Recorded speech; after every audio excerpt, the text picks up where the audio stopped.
Live. Everywhere. On netrootsradio.com.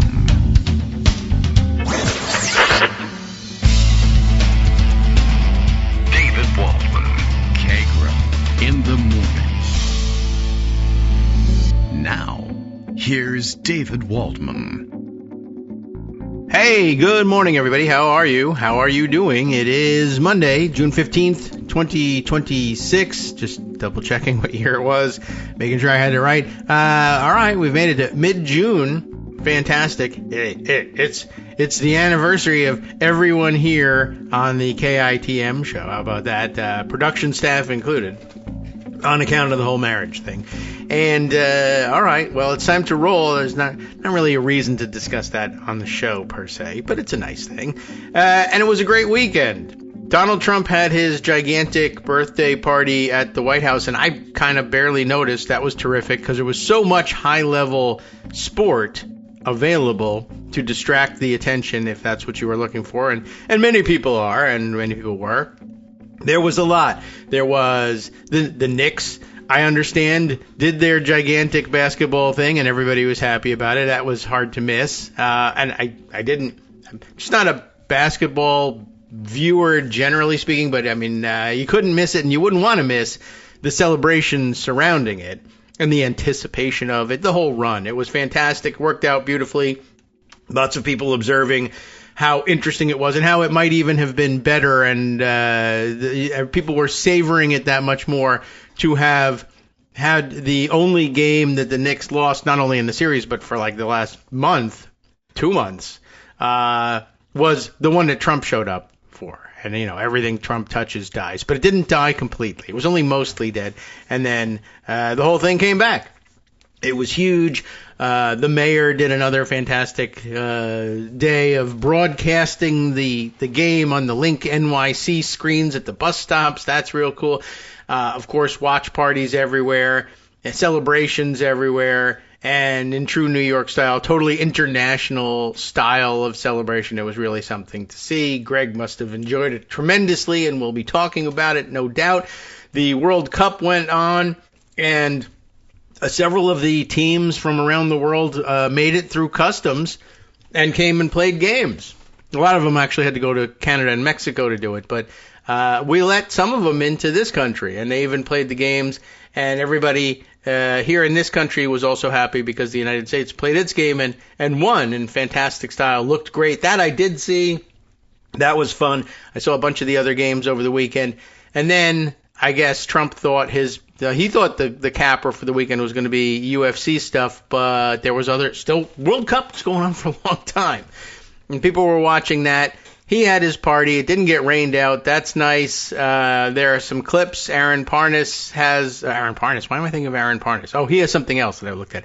Aaron Rupar has all the clips. Aaron Parnas has something about something completely different. But we will get to it. And then news-wise, well, Greg is here, so we can let him tell you what actually happened news-wise, although I know he's going to want to start with the sports. I didn't mean to steal the thunder on that one. We're going to be talking about the Knicks again. It's going to happen. Greg's here to do it. Good morning, Greg. How are you?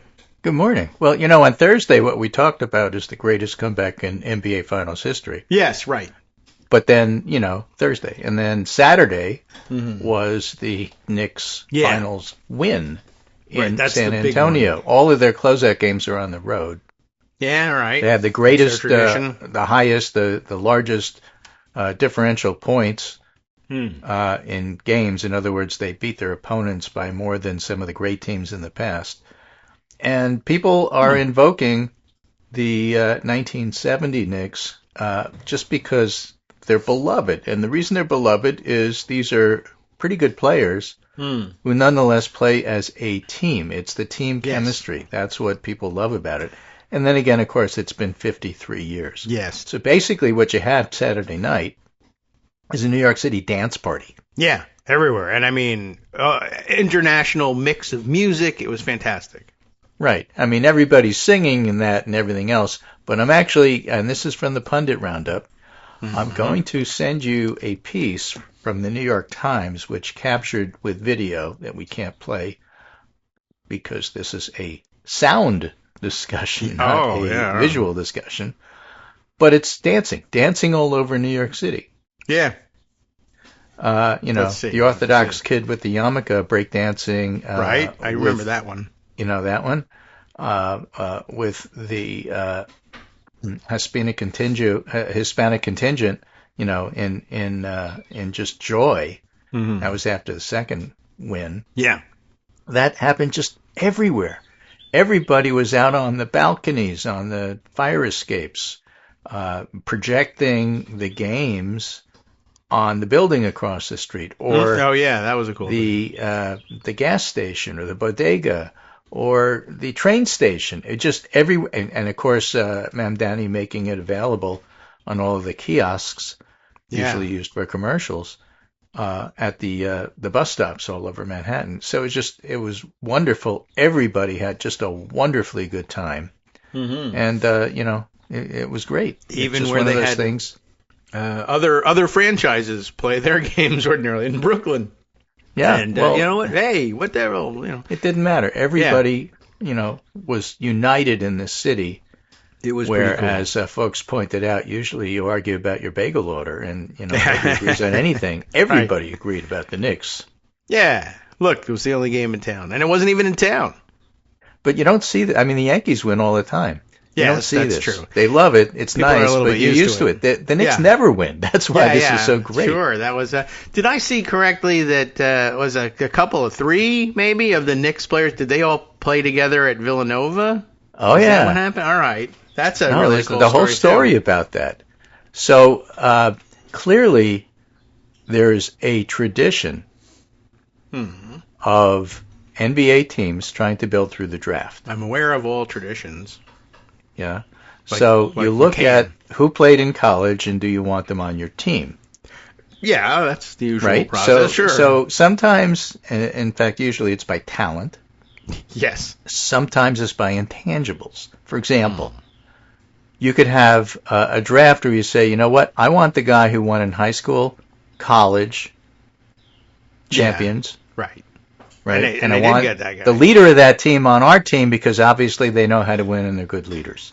Yes. Now I thought so the owner that's was not bad an at uncommon this. thing to do in the draft. Right. But everybody else that had that happen, Kareem Abdul-Jabbar, James Worthy, Magic Johnson, they went 1, 2, 3 in the draft. Jalen Brunson, who won in high school and who won twice at Villanova, was taken 33rd in the second round. Why? He's only 6'1" and he's too short. You can't build a franchise around a 6'1" guard. You just can't. It's not done. I mean, I guess statistically... Well, now you have to add high school, college, and NBA championship to his resume. Guess so. But I'm just saying. Hey, good job. Yeah. So this is a guy who knows how to lead. I guess so. I mean, there were other guys on that team, but you have to identify the leader. And so then Leon Rose, who's the architect of this, the official who works for James Dolan, the hated James Dolan. Yeah, everyone says boo. So Leon Rose and Jalen Brunson have a chat. They trade for Brunson from Dallas. Okay. Because it wasn't the Knicks who drafted him. None of these guys are drafted. That's interesting. Yeah. None of these guys are drafted. And so Brunson and Leon Rose have a chat, and Brunson says, you know what? I'll take $100 million contract less than I otherwise would. 100 what? Okay. If you use that money to go get other people to help me win. Well, wow. Like, okay. I want Josh Hart, my teammate from Villanova. That guy knows how to win. And trade for Mikal Bridges. He's on the Brooklyn Nets right now, but he was also my teammate at Villanova. That's my teammates know how to win. Get them. Yeah, they won, did. So they did. So, yeah, okay. I mean, he's got proof. OG Anunoby, another guy. Get him. Karl Anthony Towns, Kat, K-A-T. Get him, too. Get those guys. Get them. And they put them together. Not like that. Yeah. They built a team. And the team chemistry, that guy's going to be a general manager. Again, these are not the incredible insights of somebody who knows this sport inside and out. I'm simply a casual fan. That's where we all are, I think. But, the comments have been made, and I think it's true. It's a cool story, just generally. It's a true story. So you go ahead and you do that. And Josh Dubow from Associated Press writes, the Knicks in 22 seasons before Jalen Brunson arrived, league worst .409 win percentage, a league low 10 playoff wins, 1 playoff series win in 22 years. The Knicks in 4 seasons with Jalen Brunson, .613 win, 61% win. That's high. Yeah. 5th best, league high 39 playoff wins, 8 playoff series wins, 1 NBA title. Yeah, so that's what a leader can do for you. Yeah, can't argue with that. And I guess he also has an eye, like maybe he's going to be a general manager or coach or something someday. He's smart enough. His dad's a coach. His dad's an assistant coach for the Knicks. So yeah, he's got the background. So father-son he's got combo the talent. there. Yeah, that's just super interesting. I thought that was really cool, and I saw some pictures of them, the three of them alongside one another in their Villanova and then Knicks uniforms. They're just making it to the NBA together is cool enough. Right. Now, the only hometown kid that plays for the Knicks is Jose Alvarado. Right. You mentioned him last week. He's got a great story, too. And so, he was at the Puerto Rican Day Parade over the weekend with Mamdani celebrating. Hey. All right. His nickname, by the way, is GTA, Grand Theft Alvarado, because he's like the best guard for steals the Knicks have had since Walt Frazier. Well, all right then. So, he's in the mix. It's just wonderful, feel-good stories about all of this stuff. It's just absolutely fantastic. And, basically New York was dancing. Yeah. Dancing. Yeah. And you're right, that wasn't the only sport. I mean, there was the Stanley Cups were this weekend. Is that right? Carolina Hurricanes won last night. Oh, all right. I missed that. Carolina Hurricanes had a guy who was their captain, and they won the cup the first time a few years back. He got older. He retired. He's now the coach. He won. All right. That guy knows how to win. Put him on the Knicks. Player/coach, always good. Happens like 7 times in the history of the NHL. Yeah. But for me, of course, the most meaningful thing about the Carolina Hurricanes, who play in Raleigh, North Carolina. All right. Well, there's 2 things. How many Hurricanes? Roy Cooper is running for Senate. Yeah.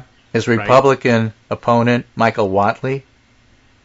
Yes. Couldn't name anybody on the team. I'm just saying. When you're a carpetbagger for another state, that's what happens. Right. You're supposed to study the hometown teams. Like, I can't name anybody on it. Even the guy you just told me was on it. Right. Still, another thing that you would know about your hometown teams if you actually were a real fan. Yeah. The Carolina Hurricanes, who won 2 Stanley Cups. That's something. Are the old Hartford Whalers. Oh. I should know that. Those guys I know. Yeah, well, not here anymore. Right, yeah. Well, it was the other side of the state anyway. We'll always have UConn basketball, but, that's it. Right, you can't move UConn. It's a small state. The other side of the state isn't just that, that's an hour away. Right, I know. It's true. Well, the rest of the country's like, oh, well, of course, it's like 6-10 hours, right? No. Right, and then as you mentioned, the World Cup, and just everything about the World Cup is fun. People are adopting the different teams that go to the different towns. I think we talked about that on Thursday. Lawrence, Kansas adopting the Algerians. All right. The Scots go to Boston and wake up everybody at 6 o'clock in the morning with bagpipes.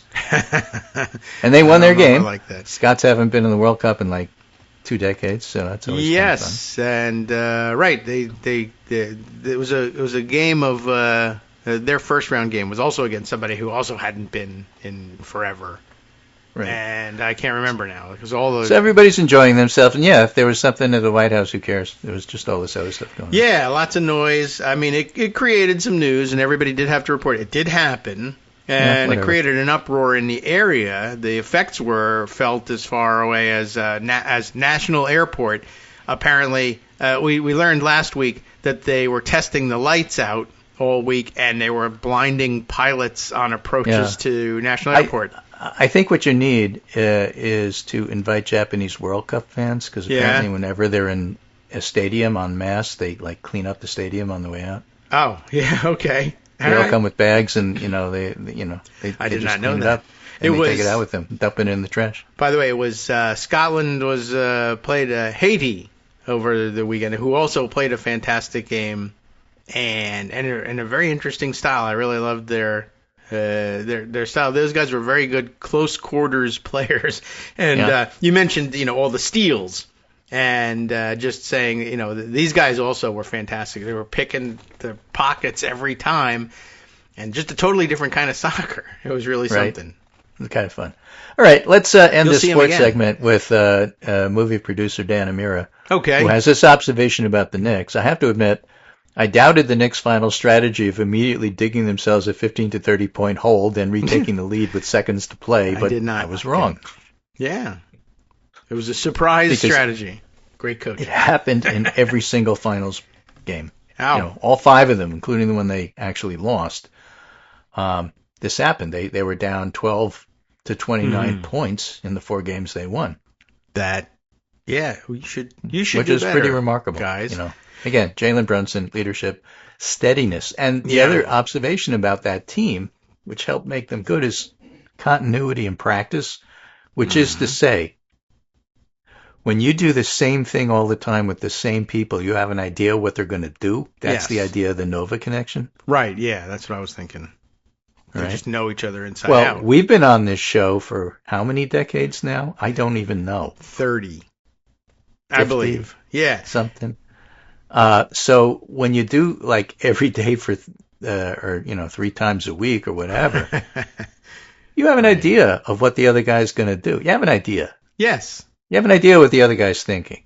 Sure, right. Anticipation. And it pays off. You can alley-oop all the time. Yeah. All right. That's true for basketball teams as well. You got to know when the guy's going to be cutting for the basket. You got to know when to pass. Mm-hmm. Yeah. They've run this a million times. For decades. And by the way, that guy's really good and it always works. So let's do it. Yeah, right. Okay. If you can't stop it, run it again. Mm-hmm. That's common across a lot of sports. Score points, do that again. There is going to be a hangover which is going to last for months in New York. A good one. That has people actually saying hello to each other, making eye contact on the subway. In my mind. Like if you're wearing Knicks gear, people will shake your hand instead of, pretending you're not there, which is the typical New York way of getting by. Yes. I saw some video over the weekend of people in Knicks gear in San Antonio, and people were still saying hi to them. So I don't know. It's got some magic behind it. And again, there's a backstory there. Oh. People from New York, once they realized that the final game might well be in San Antonio, started buying out tickets at the San Antonio arena that the San Antonio Spurs played.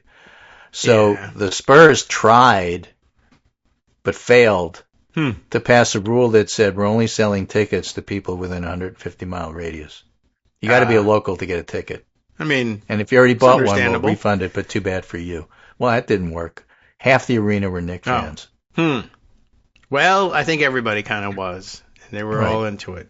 And you'll get your chance, Spurs. A couple of years. Yeah. Young, talented team, not saying anything disrespectful, although there's plenty to be said, but I'm not saying. Is there? All right. They're good. They're very talented, but they're young and they don't play as a team yet. They certainly out-athleticize the Knicks. They out-talent them. But they don't play as a team as well, and they lost because of it. Well, I'm all right with that. Yeah, I'm okay with that. Okay. So, in other news, we got a war. Yeah, we had one. Apparently, it's sort of being settled, maybe. Very but soon. People are not happy about it. Trump said yesterday a U.S.-Iran deal is complete. Sure, but for the 30th time. The two sides are expected to meet for a signing ceremony this Friday, June 19th, in Switzerland. Oh, are they? Said the Pakistanis, since you can't believe what either the Iranians or the Americans say. Because heading into the weekend, they were saying, we're going to do a virtual signing.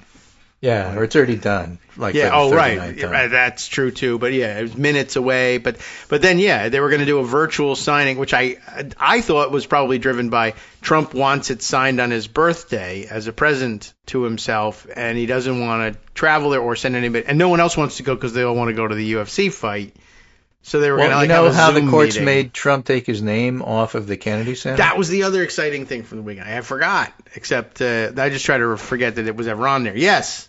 That happened Friday night into Saturday morning. In the wee hours of the morning, because Trump didn't want anybody to see. So we put up curtains so that you couldn't see the removal. Yes. By the way, they were under court order to get it done by midnight Friday, and they just were like, "Oh no!" They just dragged their feet. Well, they left the curtains up. So now you can't. He doesn't have to go past it and see that his name's not there. I think Philip Bump pointed out, like the fact that they even did it with the tarp is proof. Maybe it wasn't even him. I'll have to think about who it was. But it said this is the best indication that it was always about Trump's feelings and protecting him because he's such a snowflake that you can't. They left the tarp up. They left the tarp up and cut holes in it for the doors. I should send you the picture. It's pretty incredible. That's something. Amazing how much energy and time and thought Trump has left to put into anything before he dies. And he's putting it all into how can I bait the court and not get in more trouble, let's say, if he even believes he can be in trouble, but not comply, drag my feet, hide the fact that it's the Kennedy Center from anybody who looks. That's right. And of course he's losing in the courts more and more. Momentum's building up for losses because the courts are now taking the point of view that he's a liar and you can't believe anything he says. Important Friday development, some great writing happening about things that we've prepared people well for on the show. I always enjoy finding out that we told them about the right thing about the presumption of regularity eroding. So David Frum had a tweet. Trump's past the deadline attempt to defy court orders on restoring the name of the Kennedy Center reminds why it's vital not to take his word for it on the $2 billion payout to January 6 criminals. That too, yes. And his own reach for lifelong tax immunity. In the immortal word of New York Deputy Mayor Alaire Townsend, I wouldn't believe Donald Trump if his tongue were notarized. There's some good quotes floating around New York about not trusting Donald Trump, honestly. Right. And the boos that he got on Wednesday are still echoing in the city. It's really great. Yes. Right. It's pretty fantastic. I forgot about the slush fund.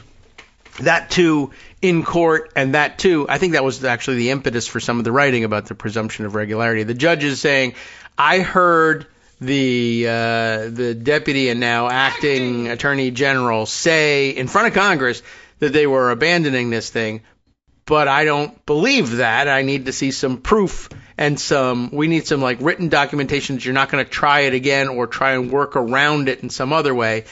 And, of course, they won't provide it because they are going to try to work around it some other way. Right. So I just sent you a picture of what the tarp looks like today. Oh, okay. Let me go look at that. I got to see that before anything else happens around here. All right, let's see. Oh, I got to click Zoom first, and then I got to click off. And the first thing I get to see is you. Hi. How you doing? Hi. Look at that. That is insane. All right.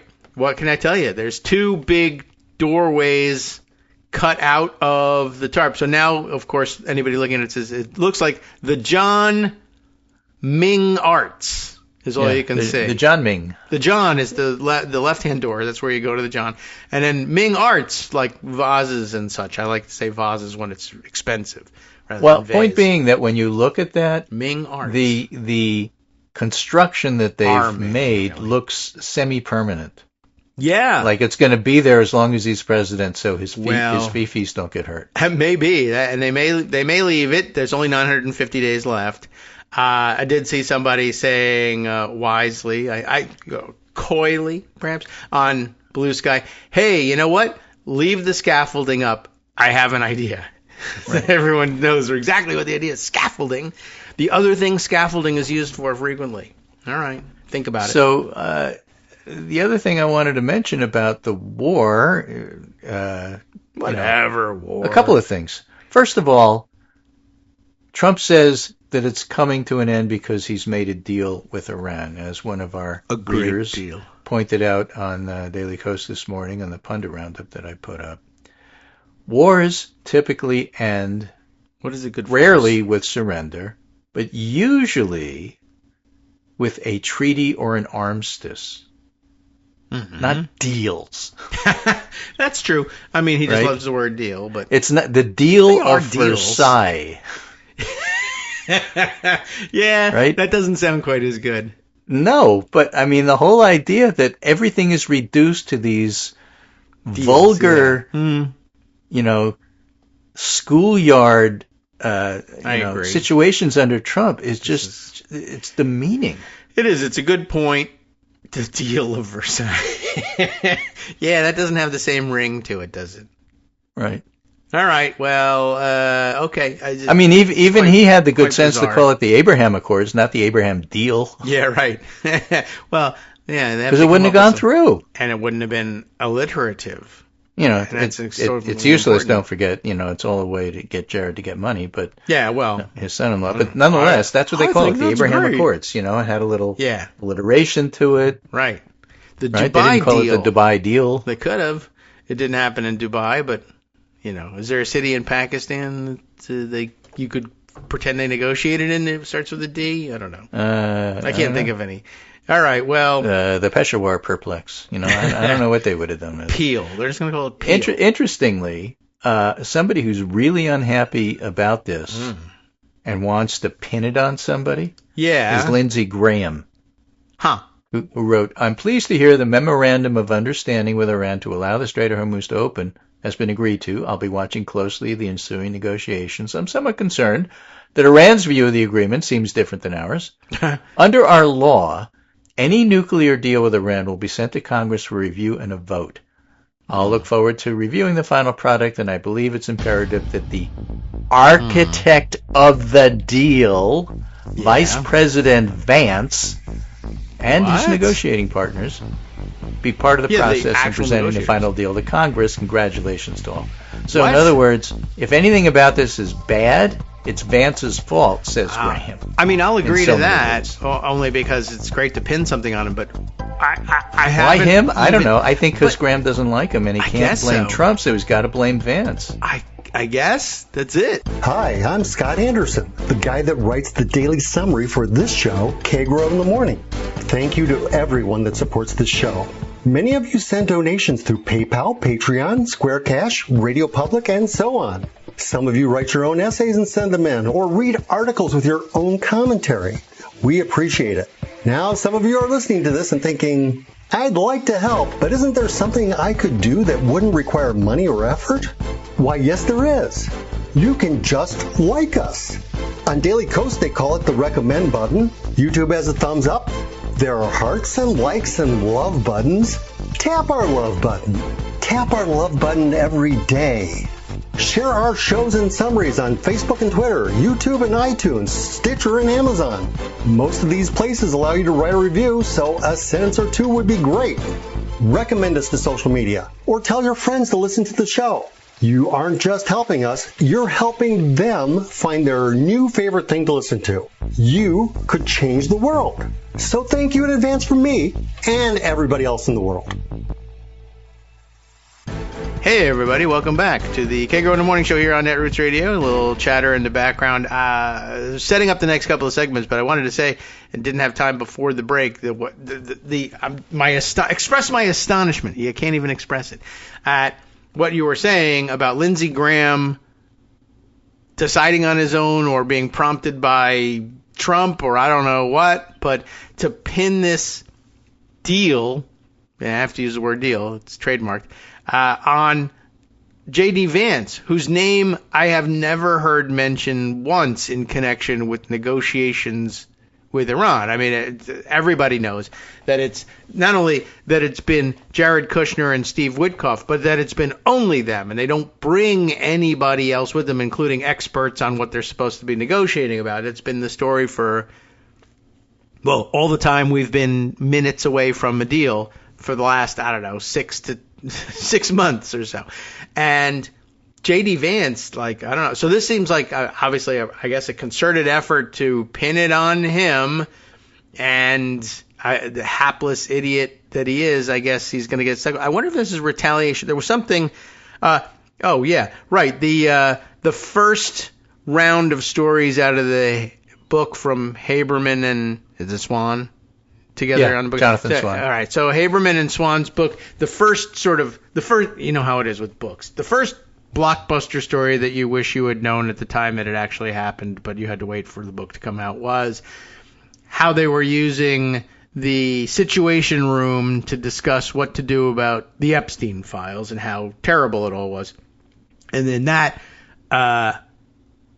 excerpt, Vance is quoted and referred to extensively as like he must have leaked all the information, because it makes everybody else is doing wrong and doing a dirty once again with the Epstein stuff, but not Vance. He's the one saying release it all, that's what we should be doing, total transparency, which I'm sure he really wasn't saying in there. But so maybe that's it. Over the weekend, Trump said, you know what, screw that guy, we're going to pin this deal on him, even though he was just busy saying how good the deal was. I know that's bullshit. It's not good. Tell everybody Vance did it. If they don't like it, say Vance did it. Right. So using the Situation Room in that setting is obscene, and that's one of the reasons why that story hit like it did. Yes. The other excerpt from the book, by the way, that's out this morning, this is in the New York Times. Frustrated by courts, Trump weighed suspending a constitutional right. Secret memos show the White House debated last year, to a greater degree than previously known, whether to limit habeas corpus rights for undocumented immigrants. Applied to Minnesota, because Minnesota was pushing back on what Stephen Miller wanted to do, and they were mad at Minnesota, so they wanted to get rid of everybody's rights. They didn't, but that's what they talked about. No surprise. I'm glad they didn't. But I mean, that's when we weird. say they're fascists, we mean they're fascists. That's why we say it. Yeah. If there was a long time where everybody doubted it or said it was inappropriate to say so, but right. Well, now and the you can't book's sue out, over so that you because can that's say a fact-based comment. That's true.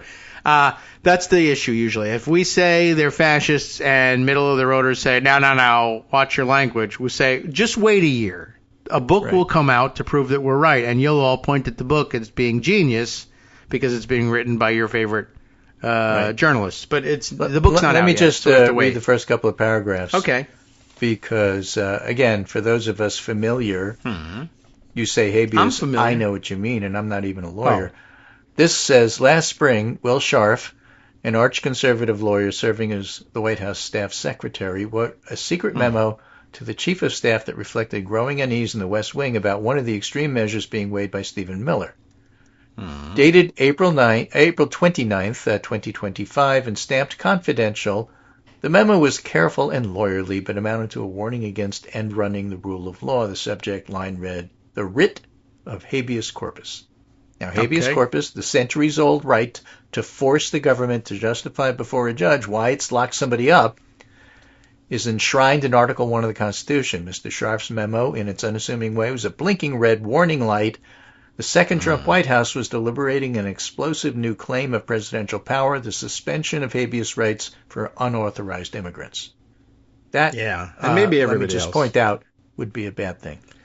Yes. Little Magna Carta problem. Yeah. Plus, of course, our own Constitution.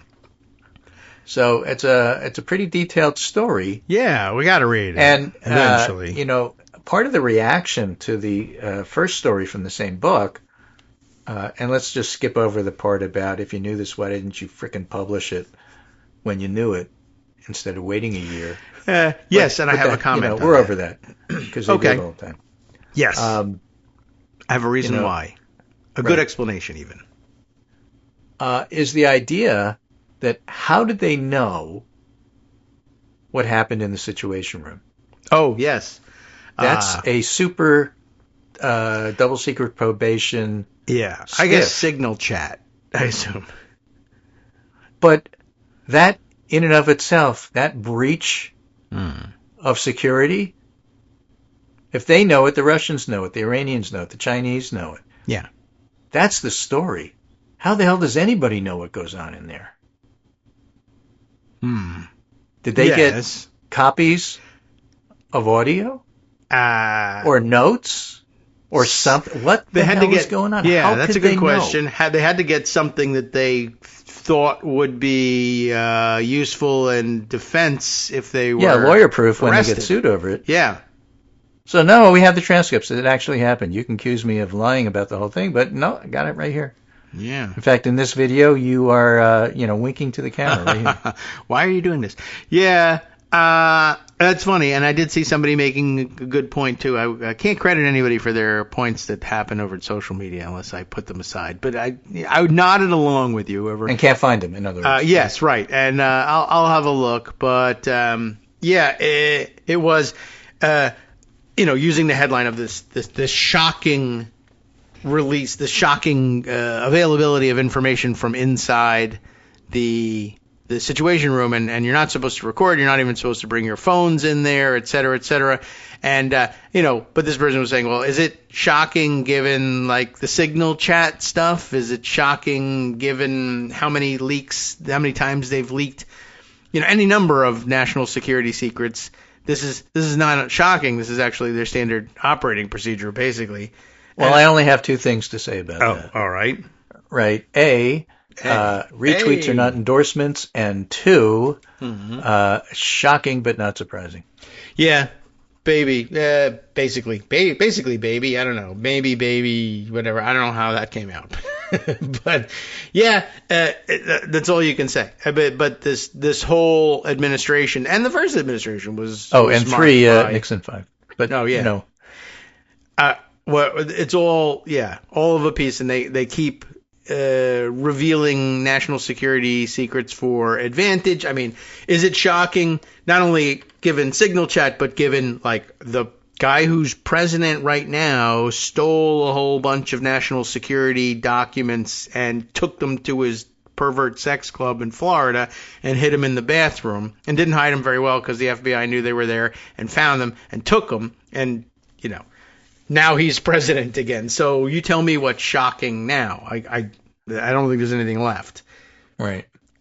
So this Atlantic piece by Tom Nichols just out. Trump celebrates while America capitulates. The peace deal with Tehran is an Iranian victory. He's not pulling punches. So you had a UFC fight, so what? The important thing is that you lost the war. If defeat seems a strong word, he writes, consider what we do know. What do we know? Iran has suffered significant damage in Israeli military action, and U.S. forces did that. But as I and others warned at the outset, killing people and bombing things doesn't produce victory. The reality is that the war will close with the regime in Tehran intact in the grip of the Islamic Revolutionary Guard Corps, the IRGC. The Strait of Hormuz will remain under the threat of Iranian attacks.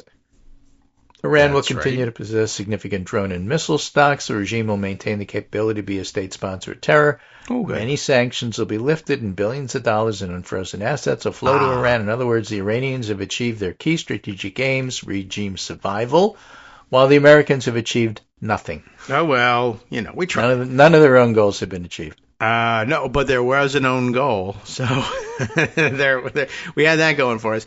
Yes, and of course, people immediately pointing out Trump among all Republicans, but I guess Trump preeminent among all Republicans in criticizing the Obama negotiated, and I guess there we can say deal, in which, and he was furious in his criticism of releasing, I think, about $1.7 billion, maybe $1.776 billion even, of frozen Iranian assets from the time of the Shah even. And releasing that back to them, and how dare you, and you're paying the Iranians, and you're the one paying for terrorism, you're a terrorist. And, this deal, I think, does 10, 20 times as much in terms, and some direct payments for, like, this is to pay back for the damage of the things we bombed. What? Well, Trump is going to have to put a tarp around what I'm about to say. Oh, okay. But Obama got a better deal than he did. Well, remove Obama's name from that. Put up a by far. But all he's gonna. Well, what are you gonna do? He's gonna stand there and say, "No, he didn't," and we'll see what people write in the newspapers. Well, one thing that Tom Nichols writes. This is. Sort of funny. I had never heard this before, but I like it. Trump's self-congratulations about averting the Iranian bomb are like the old joke about the London cabbie who used to throw lion powder out the window. It was to keep lions away. Okay. And somebody said to him, London doesn't have any lions. The cabbie said, well, it's a bloody good thing because this powder don't work. Oh, all right. I don't know if I understand any of that joke, except that it's bizarre. Maybe it's Monty Python. I know it doesn't work. You know it doesn't work. but I'm doing it anyway, and I'll take credit for it. It's funny because I thought, in our version of it, Trump is throwing the powder out the window and, we don't have lions. Yeah, that's because of my great powder. He would be claiming credit for it. It's interesting. Well, that nuclear bomb, the Iranian material, all that stuff? Yeah. The agreement, if it actually gets signed on Friday, will then initiate a 2-month period of further negotiations. They really love these negotiations. I don't know why they're doing this. Go ahead, play it. What the hell do you? I guess so. Wait a minute. How come it won't switch? I have too many things to click. Where is that? Whenever we are. What the hell is supposed to do, you moron? You're supposed to have taken care of that problem. The deal shouldn't. The whole war was what to do with this material. The deal. I would have assumed at the outset, if you had told me, well, what will it take to end this? Well, we'll have to have an agreement in place, at least for what to do with the nuclear material, right? That was the whole purpose of it. Right. No, not so much. It's just an exit. Right. So, by the way, speaking of exit, it looks to me like the Kennedy Center has more than one side. It's like not a flat world kind of building. So, on one side, the main entrance looks like you can actually see doors. I said that at the bottom. I see that. And the one just above that is the back side where the parking lot is. And maybe it's the trade entrance or the crew entrance or the employee entrance or whatever. You can see doors better than in the one with the tarp, but nonetheless, it still had his name there, so he had to cover it up. Okay. So that side, you have to know exactly where the doors are in order to see them. But you can see that in the second picture there. Okay. And in the bottom picture, which is the front, the doors are really obvious. I see. Yeah. I thought it might have to do with the angle that the shots were being taken at. But, I mean, it is an enormous building, and I assume that it says the name of it in a couple of places. We drove by it enough times, but I never took note of, hey, where's the lettering on all this? But one side faces, the Potomac River and incoming traffic, and the other side faces D.C., and so I assume they had to take it off of both because they had to take it off of the stationery and the bank account names. Oh, and the bank accounts are in dispute now, by the way. Yeah, well, everything is, right? Yeah. So Nichols finishes up by saying Trump began this war by promising the Iranian people they would be able to seize their government from the theocratic tyrants, and that would have been a good thing. Everybody would have congratulated him. Instead, he writes, the United States has been defeated, and this evening found Trump out on the lawn waiting for the rain to clear so he could have his party. Oh, did rain, huh? Okay.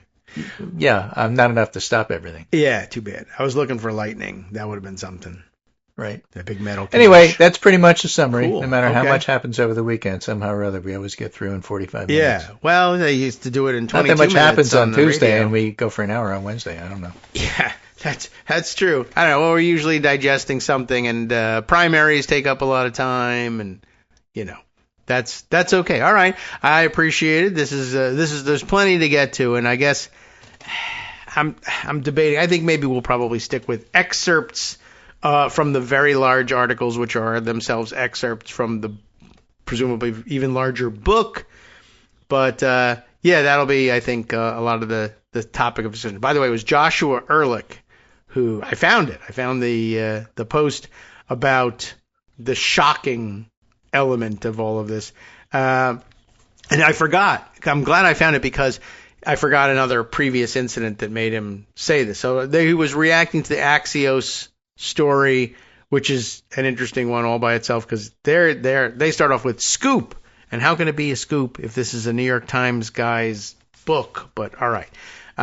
Scoop, top White House officials believe New York Times reporters Maggie Haberman and Jonathan Swan obtained audio recordings of the Situation Room meetings for their new book. And such a taped leak would be a shocking breach of one of the most secure settings on Earth. But, of course, it's presided over by the most insecure president on Earth. But Ehrlich's comment here is, when you say shocking, how does they're using curtains at a Florida resort as a makeshift skiff, and they let everyone know they have their phones in it fit into this? That's a good point. Reminder that, a lot of the so-called Iran war and other major military operations, excursions, were conducted from Pervalago made out of pipe and draping in the ballroom there. Yeah, with instructions to the people attending, don't listen. Right. It's a secret. Basically, that's it. And, of course, the photos from inside it with all of them playing on their phones in what's supposed to be the makeshift situation room, which they're not supposed to have phones in. No, you have these little lockers where you're supposed to put them. Yeah, I'd love to know whether the Secret Service is just not enforcing that because whatever, and I don't know whether they're the ones responsible for enforcing it. Actually, now that I think about it, so don't blame them yet. But when they were talking about that, I think in the first excerpt, the one about the Epstein meetings, Haberman and Swan made a point of saying that no phones are allowed in there, and how everybody was doing something else, I guess, to compensate for the fact that they didn't have phones there. They had to watch their videos of AI slop somehow. But actually, when they wrote that, I mean that is true. You're not supposed to have the phones in there, and they do try to confiscate or remind everybody, put your phone, lock it up. But I did think about that when I was reading it last week and saying, I bet they're not even doing that anymore. These guys are since we can't have our phones, we hired this Russian guy to take notes. Right, yeah. It's the guy trying to take notes on our Zoom call, I guess. Our Zoom call is more secure than their skiff. We say no. Yeah. And we're broadcasting it. That's the story for me. I will see you on Wednesday. Yes, maybe there'll be some elections or runoffs. Maybe there's the Georgia governor one. I don't know. I have to go look and see what's tomorrow. Something's tomorrow. Yeah, but it's Tuesday. There'll be an election somewhere. We'll find it if there is. That's right. And if there are any Republicans running in primaries, we say... Quiet, Felicia! And get ready for that on Wednesday. I can play you that on Mondays. On Wednesdays, it's go away and come back tomorrow. And then it's bye, Felicia on the other days. Right. You don't mind, do you? Okay. I don't mind at all. Let's see. June 16th, we have... please, thank you. Alabama GOP runoff. All right. Georgia GOP runoff in the Senate. It's Mike Collins versus Derek Dooley for Senate. And then governors, we have... gubernatorial. We have Burt Jones and Rick Jackson. Okay. To run against Keisha Lance Bottoms. What a mess. Oh, Again, the significance of that is that Burt Jones is an awful candidate and he looks to be ahead. But if Keisha Lance Bottoms actually wins the governorship, that frees John Ossoff to run for president in 2026, assuming he wins, because his replacement would be appointed by the governor. Yeah. If the Republicans keep the governorship, if they keep the state house, unlikely Ossoff runs. Okay. Well, if you're you should be rooting for her to win regardless, obviously. Yeah, I'm just saying, that's backstory. It's not the reason to vote for somebody or not vote for somebody, but just be aware. Yeah, all right. Look, if Ossoff wins his election, he's going to be running for president, and what a great candidate he could be. He's not running unless he's got a Democrat in the office. All right, that's cool. Well, there's considerations of all kinds that go into. I mean, you got to be pretty damn sure what you're doing if you're going to run for. Well, as a Democrat, I think generally speaking, people think through what's going to happen if they run. Maybe not so much for Republicans.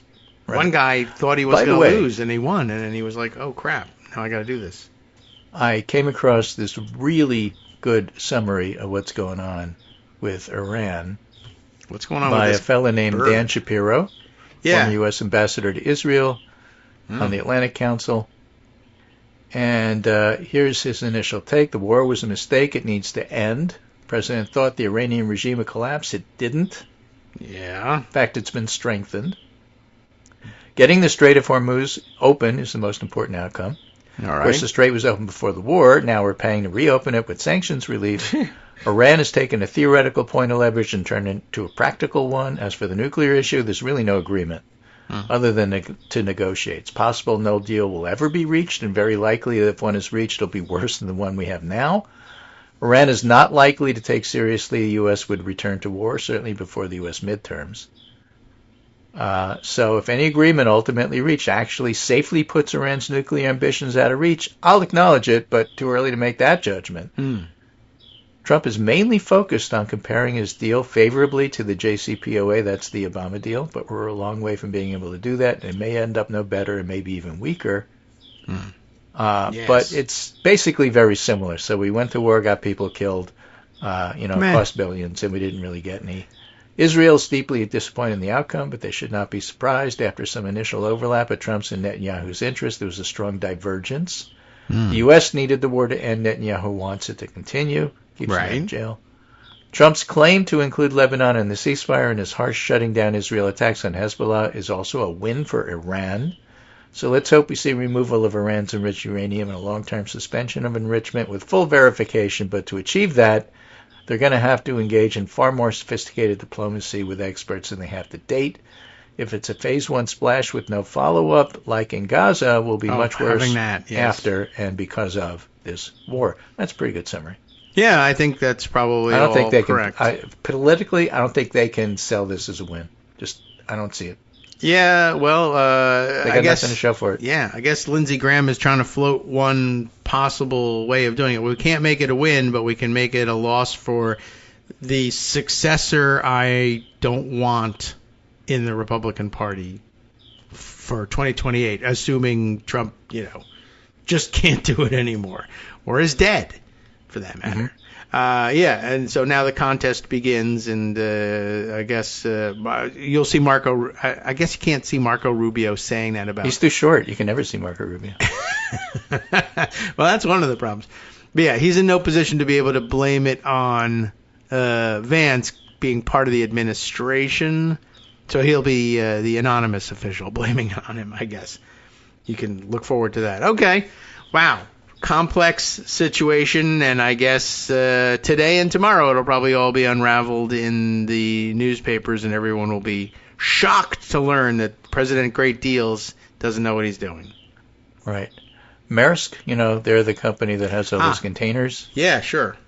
At this stage, there are no changes to our operations in the Middle East region. If you're expecting gas prices to fall tomorrow at the pump, not happening. I'm just saying. Never. Right, that we know all about the logistical reason for that, but also there's no way they're going to let go of that windfall profit anyway. So I'm going to give you some words as a final thank you off the air. These words, first known use of these words, 1973, which coincidentally is the last time the Knicks won the championship. Yes. Oh. These words appeared for the first time. This is how old and how long ago the Knicks' last championship was. Okay, yes. BFF. Yeah. FaceTime. Oh. Improv. Pay-per-view. Stockholm Syndrome. Trash talk. Shoot around. Dramedy. These are all new? Control key. Hits. Off-grid. None of these words were used prior to 1973. Well, sure. And now they're just sort of accepted into the American lexicon, right? Which is good. But they're only 53 years old. I guess so. It's been a while for them. Somebody else did remind me that last time the Knicks won the championship, the next year the president resigned in disgrace. So I guess we got that to look forward to as well. A lot of nostalgia this weekend. By the way, I found an old and put up my old vintage bicentennial 76 flag, the 13-star flag with the 76 on it. Cleaned out, was just cleaning out all sorts of stuff from the garage and drawers today, so that's fun. That went back up. I've also, so nothing says I'm old better than sitting under your 76 flag, sorting out like 1980s era printer cables in the box. Get rid. What is this? We save them, right? We never get rid of them because you never know. Right. I my excuse now is I anticipate opening some like time capsules this year, and there'll probably be some computer stuff in it, and I'll be the only one with the cables, except me and like a million other people. So how quickly can you do math in your head? 6 to 10 years. How long ago was 1973? 53 years. Oh, wow, you're really good. No, I just happen to know that because that's the last time the Knicks won the championship. Right, that's true. That's the only math I can do. It's been done for me and told. Yeah, I've been told it's been 53 years, so easy to understand. And thankfully, the math from 1976 to now is already done for me, too. All right. Well, you Me. now have the luxury of doing the rest of this segment before the break on your own. Fantastic. Okay, very good. Thanks again. I can't thank you enough, but if you stay, I will thank you more. But just know that we appreciate it. Okay. Go away. Thanks. Come back Wednesday. Yeah, that we don't have. AI could make it, I guess. I could probably do that. All right. Alrighty. Take care. Thank you. You do the same. We will see you on Wednesday. Well, I will see you on Wednesday. They will hear you on Wednesday. I'll also hear you after the first 10 minutes. The discussion ahead of the show in which I see you happens. But then after that, you get covered up by a bunch of other windows. So you're probably happy about that, too. Because you should be shielded from view. We'll put a tarp around you and then have a small door that we can pass you coffee through. Okay, so only about a minute until it's time to take our break, and then I can run and use 30 seconds of it at the microwave to warm up the tea. Fantastic, a touchstone for those of you listening to the show. Let's see. So lots to cover in terms of the deal, and the reactions, of course, should not surprise you, except for Lindsey Graham's, which was kind of weird and funny. But Andrew Lawrence, who has usually good reactions to just about everything, pointing out quite correctly, I can tell you right now, if the parties were reversed, Republicans would be using the word surrender right now instead of deal, and that's almost certainly the case. He goes on, in fact, to say they would absolutely be hammering the media in unison for using the word deal instead of the word surrender, and the media would capitulate under the pressure. Very likely to be the case, and I got to get ready for the button here so it won't mess up our timing. But Shiv Ramdas also commenting on Andrew's comment, and I think this is largely the case too. If the parties were reversed, not only would Republicans be demanding they call it surrender rather than deal, and hammering on the press for not doing it, but they would be vowing to bring treason charges, and of course they would be empty threats. But yes, they'd be saying the president ought to be tried for treason, ought to be impeached, etc., etc. It's early days, but I imagine we'll be waiting a long time before we hear Democrats saying that. All right, welcome back, everyone, to the Kagro in the Morning Show here on Netroots Radio. A 1-minute break is just about enough time. I mean, it's about twice as long as the 30 seconds I needed the microwave, but the trip back and forth, that's what's killing me. All right. Well, by the way, in additional anniversary news, Scott tells me that just the other day, June 9th, was his own anniversary. So thank you, Scott, for bringing me the information. Am I allowed to say the name of your wife on the air? Like, I don't know. I haven't had that permission granted. And since I don't usually say the names of my own production staff here in the house, to preserve their anonymity and the embarrassment of being associated with this show. But anyway, Scott's name you know because we shout it out so often. And happy anniversary, June 9th. It's our 470th anniversary. I don't know how long it's been for you, but every one of them has been golden if you ask me. Get it? All right. I don't know. So anyway, what else did I want to bring to your attention? Oh, probably 6 or 10 different things, only some of which will we be getting to. How about this? On the subject of the discussion of the suspension of habeas corpus, I mean, I think we've already actually probably made the point about how serious that is. And but Greg does point out correctly, not everybody is just walking around saying, yeah, sure, habeas corpus, I understand that and can explain the concept to you. Most people probably have a good general sense of it who are listening to the show, I would think. Whereas most people in America probably not so much, although it is every once in a while in a police procedural. It's just one of those things that you absorb, or you can absorb through television watching alone. When they tell you you're arrested, that you have the right to remain what? Everybody knows, the right to remain silent. And you can even get probably 35 to 50% of America can also say, well, what do we call those rights? Miranda rights. because they say it in police procedurals. Habeas doesn't come up quite as much, but every once in a while. And also it's such a weird, funky-sounding, funny name. Habeas Corpus, that, I don't know, for some reason that breaks through. But in case you didn't understand or didn't know all the deep roots of it, there's Steve Vladek, who wrote about it. He was recirculating his piece that he wrote back in May of 2025, which I guess is about the time that they were actually debating this. I mean, it isn't news that they were debating it. It's news that there is a book about how seriously they were debating it, which is backed up by information that should never have emerged from the Situation Room, but did. But there you go. Oh, and I guess before I did that, before I do that, I wanted to share something with you earlier. I think Greg would have appreciated this too, and I think he probably does. Oh, I don't know whether he's seen it or not, but I think he can inherently appreciate it. But Peter Sagal has made an excellent point over on Blue Sky, and Peter Sagal, of course, yes, the NPR guy, and the show is Wait, Don't Tell Me. No, seriously. Don't tell me. What's the name of his show? That's the name of the show. And he's quite famous for it. And he's very level-headed about a lot of these things. We have our disagreements from time to time, as we do with anybody. But Peter Sagal's observation on this whole wait a year to put out the book and only then reveal the news thing, this is a good point. I know it infuriates everybody.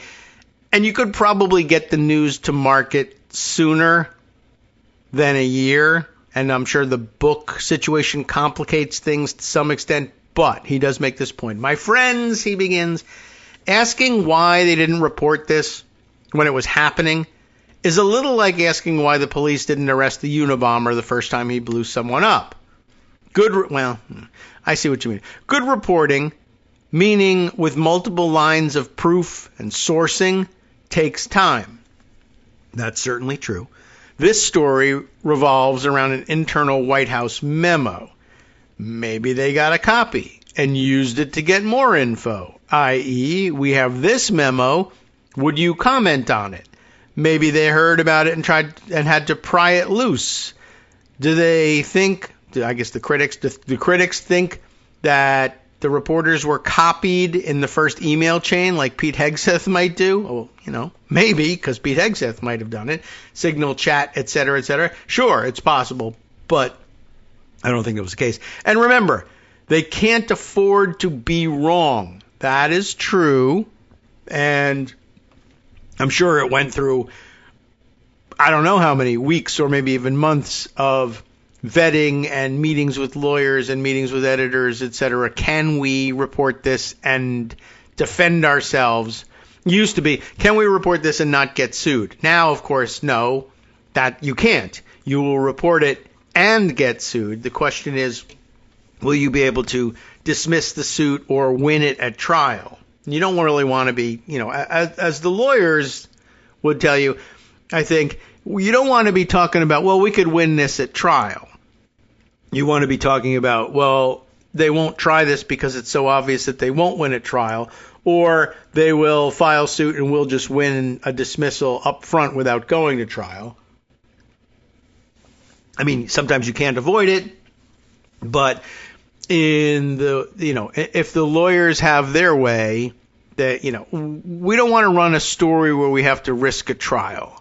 And when there is a trial, it's usually because lawyers either say, well, I really don't think we're going to get there. I think we can dismiss this thing ahead of time at a minimum. And then they can't, and they end up in trial. Well, we're going to have to do our best in trial. And they sometimes win the trials.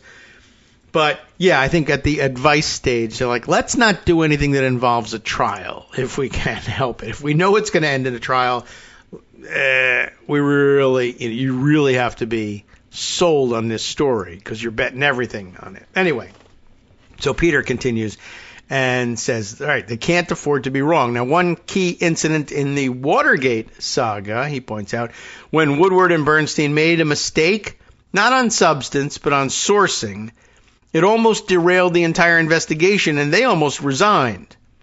That's a good point. And he has an excerpt here from what? What is this? There's a link, an NPR story. 40 years on, Woodward and Bernstein recall reporting on Watergate. And the excerpt reads, "You've got to remember that the stakes of this thing by now were so high, Watergate, that the President of the United States and his spokespeople almost every day were attacking the Washington Post for using innuendo and hearsay information," Bernstein says. "We had been assiduous and careful, and people were starting to really believe the stories we had written, and boom, came this, and it looked like it could all be over." That's true, too, right? Good point. And this was before the federal government got into the habit of sending FBI agents to raid reporters' homes, as they do now, with a link to remind you that that is definitely true. So it's a good point. I mean, there are counterpoints, to be sure, but it's something to keep in mind. Especially, I think, the best point of it all is if these stories reach you, you are going to have to spend time, and it could be very extensive amounts of time, verifying this and getting corroboration and seeking comment, even if you're not going to get it from the people involved. So you can't just simply blurt it out right away. Does it take a year? It could. It also happens to take a year to get it to the book stage. So, I'm not saying that there isn't that motivation as well. But it's a good point to remember. You can't just hear something and blurt it out. That's what Twitter is for. That's what Blue Sky is for. Anyway, it used to be what Twitter is for. Now we say it's what Blue Sky is for, even though people are still using Twitter for it. I don't know why. And I have an article that touches on maybe you should be giving up once and for all again for the 50th time. It has become too much for one other person now, whom I believe you all know and respect, and for others, no, because they use it for different purposes. Anyway, what can I tell you? I don't use it anymore, but now the question is whether I should just delete the app or not. I'm not certain what, if anything, deleting the app does other than affect the if you're being honest, the user numbers, which I guess diminishes the value, except I don't believe that they're being honest. And also the value of things that Elon Musk owns doesn't actually depend on any reality in any way, shape, or form.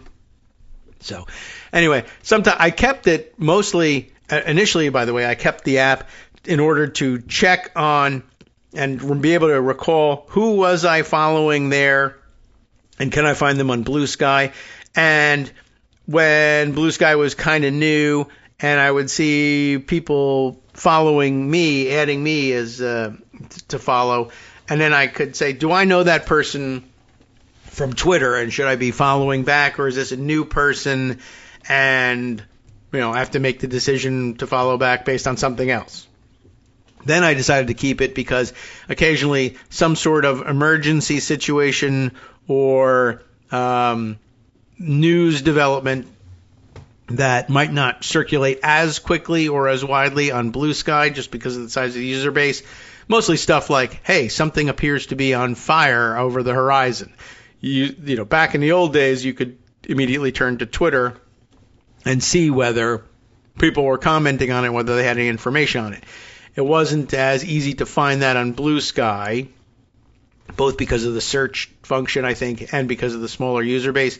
So anyway, I had my excuses, but I'm not adding any content. I assume that helps something, but one of these days I'm just going to have to delete it, mostly just to save space on my phone. Anyway, okay, many other stories to share with you, and I think my latest distraction was from bringing you... no, I think I already opened this too. Yeah, all right. Steve Vladeck on suspension of habeas corpus and how important the right itself is and the respect for its heritage. This is, again, from May of last year, May 9th. In response to adverse rulings in numerous immigration cases, Stephen Miller is raising the specter of suspending habeas. Stephen Miller, once again, not actually in a position to do anything about that, doesn't hold any sort of elective or appointive office, and whatever, but relishes doing things like this. And I guess at the time it was probably just people thought, well, he's just, moving the Overton window, or attempting to, by talking about one of the most outrageous things you could possibly propose, and then everything else seems moderate by comparison. All right, let's see what he was going to do about this. He's mentioning that he was going to wait until Monday's regular issue to note the sad news out of the Supreme Court on Friday. Okay, this is not actually even related to this, but as it happens, back in May of 2025, the big Supreme Court news at the time was the death of David Souter at the age of 85. But then he was going to talk about that. But then Stephen Miller went on television Friday afternoon. So what upstages the death of a former Supreme Court justice? Stephen Miller going on television and making some of the most remarkable and remarkably scary comments about federal courts that I think we've ever heard from a senior White House official. Reacting to a series of high-profile losses in immigration cases this week, Miller, and as again, May 2025, Miller raised the specter of President Trump suspending habeas corpus, like not since the Civil War. Right? Embedded is a blue sky post from the Bulwark, Stephen Miller, on video on C-SPAN, included in this thing, saying the writ of habeas corpus can be suspended in a time of invasion. So I would say that's an option we're actively looking at, except, of course, there was no invasion. But where is it? It looks like it's happening at Camp David, it looks like. I don't know. It doesn't matter, but I just thought that was interesting because you don't see pictures from there these days under the Trump administration very often. But it can be suspended in times of invasion, just that there's no invasion going on, but they keep trying to sell the idea that immigration is an invasion because they're horribly bigoted, xenophobic people, and to them that makes sense. Well, the Constitution is clear, and this looks like it's a quote from something. Is this more a quote from Miller? Yeah, okay. Well, the Constitution is clear, and remember, this is Stephen Miller saying this. So this view of the Constitution is not clear at all, and it may have no bearing whatsoever on reality. But that's what he's saying. And that, of course, is the supreme law of the land, the Constitution. That part is right. And the privilege of the writ of habeas corpus, can be suspended in a time of invasion. So, ellipsis, I don't know whether that actually indicates a pause or indicates something that was eliminated there, but that's an option we're actively looking at. Look, a lot of it depends on whether the courts do the right thing or not. Wink, wink. At the end of the day, Congress passed a body of law known as the Immigration Nationality Act, which stripped Article III courts, that's the judicial branch, of jurisdiction over immigration cases. So Congress actually passed what's called jurisdiction stripping legislation. It passed a number of laws that say the Article III courts aren't even allowed to be involved in an immigration case. Now, Steve Vladeck begins, I know there's a lot going on, and then Miller says a lot of incendiary and blatantly false stuff, but this strikes me as raising the temperature to a whole new level, and thus meriting a brief explanation of all the ways in which this statement is both, 1, wrong, and 2, profoundly dangerous. Specifically, it seems worth making 5 basic points. Have you got time for 5 basic points? Remember, this is Steve Vladeck. Each of these points can be an hour or more, but they're not. They look to be paragraphs. First, the suspension clause of the Constitution, which is in Article 1, not Article 2. Article 1, that's Congress. Section 9, Clause 2, is meant to limit the circumstances in which habeas can be foreclosed. Article 1, Section 9 includes limits on Congress's powers. Okay. Thereby ensuring that judicial review of detentions are otherwise available. But it really has nothing to do with Article 2, the president's suspension. The power is there, but interesting that the limitations on how it can be used are dispersed. Anyway, note that it is in the original Constitution adopted before even the Bill of Rights. That's an interesting part too, right? The main body of the Constitution.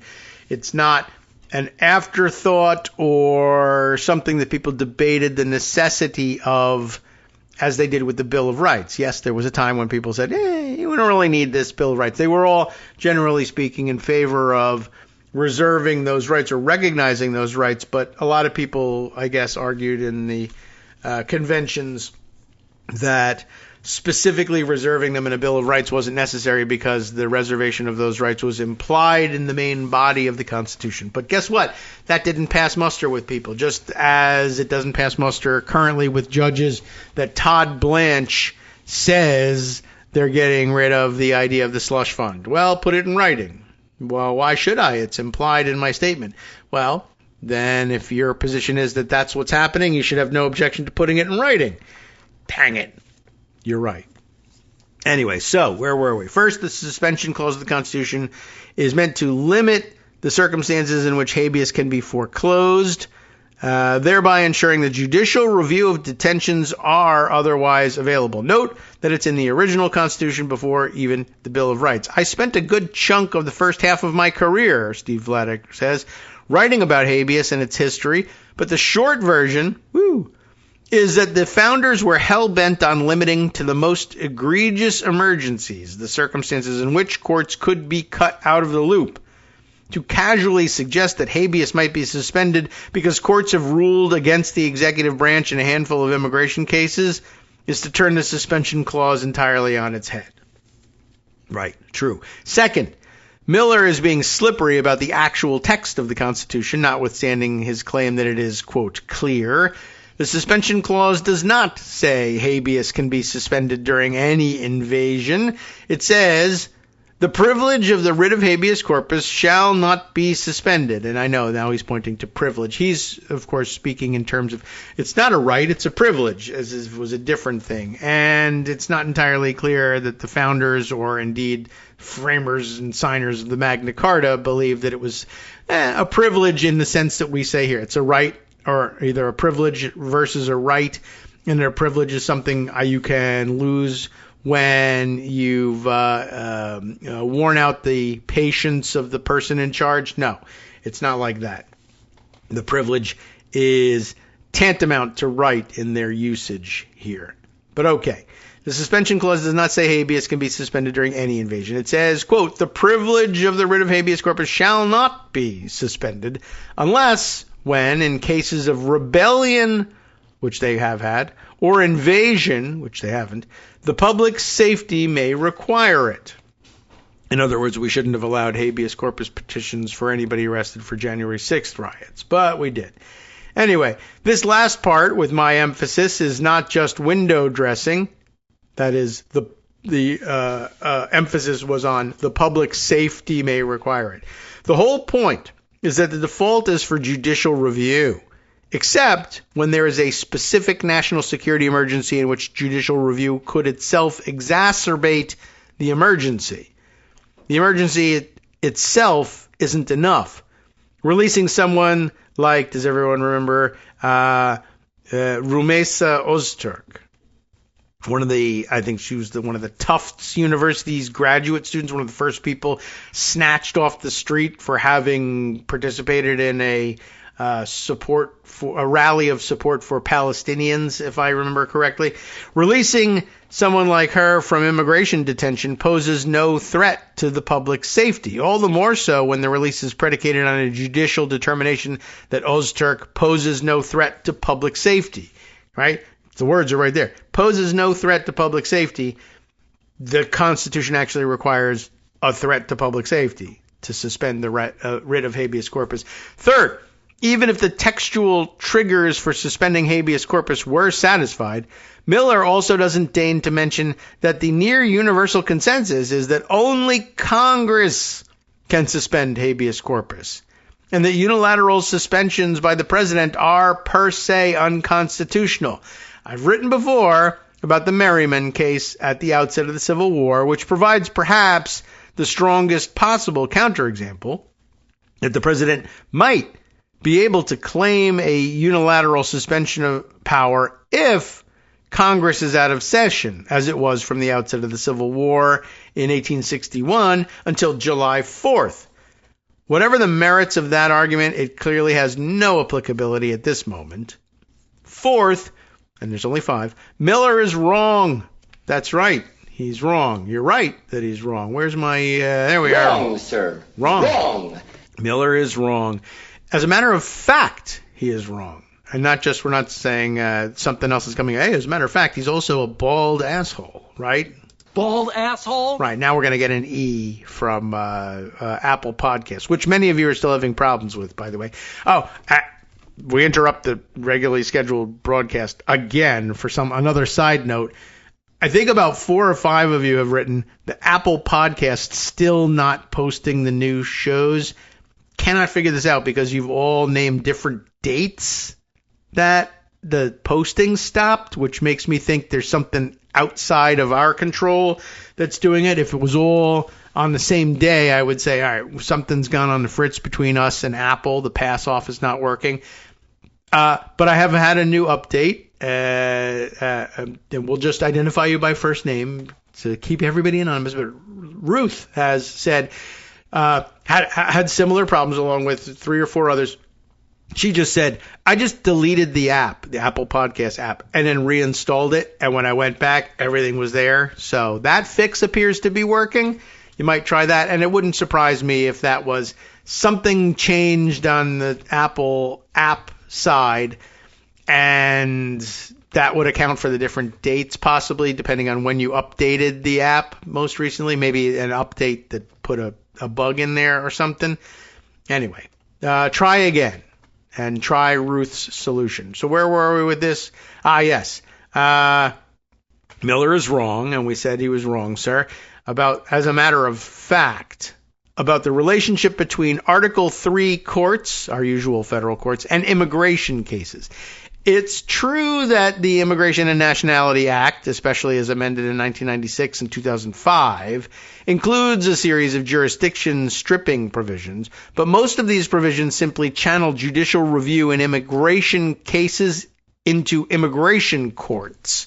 You know, there are special immigration courts, which are a part of the executive branch, we've been reminded a couple times over the months, in the first instance, with appeals, though, to Article 3 courts. So the jurisdiction stripping is a different kind of jurisdiction. It's not all jurisdiction on everything to do with immigration.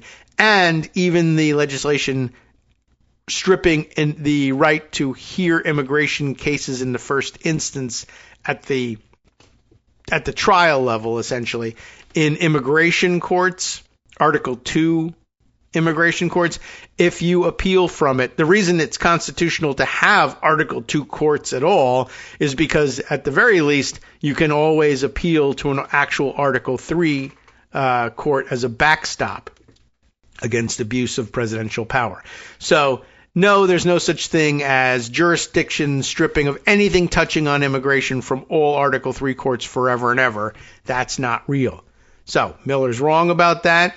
The jurisdiction stripping provisions apply to judicial review, initial judicial review of immigration cases in immigration courts, with appeals to Article 3 courts. And as the district courts and the Second Circuit have explained in cases like Khalil and the Ozturk case, even those provisions don't categorically preclude any review by Article 3 courts prior to those appeals.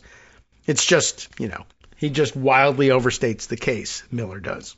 Toward the end of the video, Miller tries to make a specific point about whether revocations of TPS, temporary protected status, are subject to judicial review. Here he appears to be talking about a California district court ruling in the TPS Alliance case, in which the Trump administration is currently asking the Supreme Court for a stay. That was back in May of 2025. I don't know how that came out. But asking the Supreme Court for a stay of the district court's injunction, the appropriate remedy in case the district court erred.